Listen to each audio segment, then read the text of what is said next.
Investing in the process of creating winning outcomes for your students. As a 21-year police officer and Air Force veteran, I had attended many hours of law enforcement specific training over the course of my career.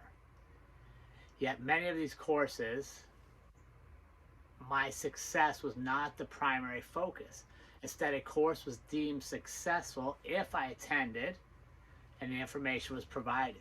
What I did with it and how I utilized it in my day-to-day job was never questioned, and there was no follow-up. I found this quite contradictory in what I was doing in my off-duty time. You see, I had been doing Brazilian Jiu-Jitsu for most of my career and later mixed martial arts.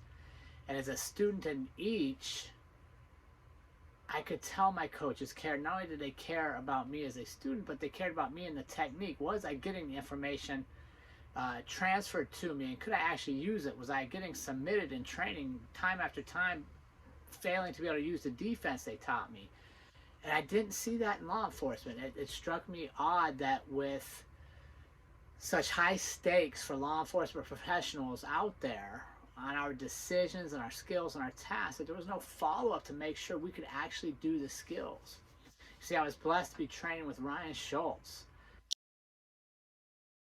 a member of the famed Team Quest that, back in the early days of the UFC, and a former world champion.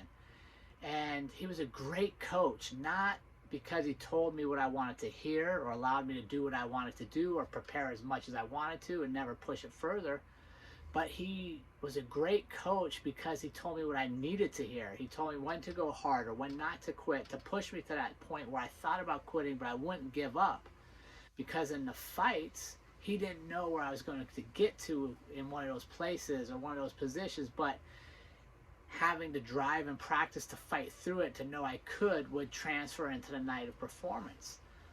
He was deeply invested in the outcomes of my fights, which meant then he took just as much interest in investing in the process of making me better, my training.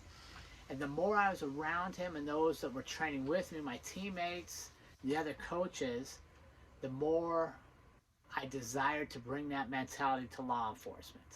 A place where students came for law enforcement training to get better as students and as people, not just to attend and check off and say they received information.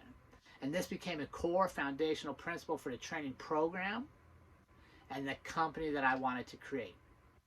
A place where law enforcement professionals are coached to believe in themselves, not to fear, to win, not to survive, and to know that we as coaches are as much invested in the outcomes of their day-to-day jobs on the street, and that by doing that, we're invested in the process of making them better.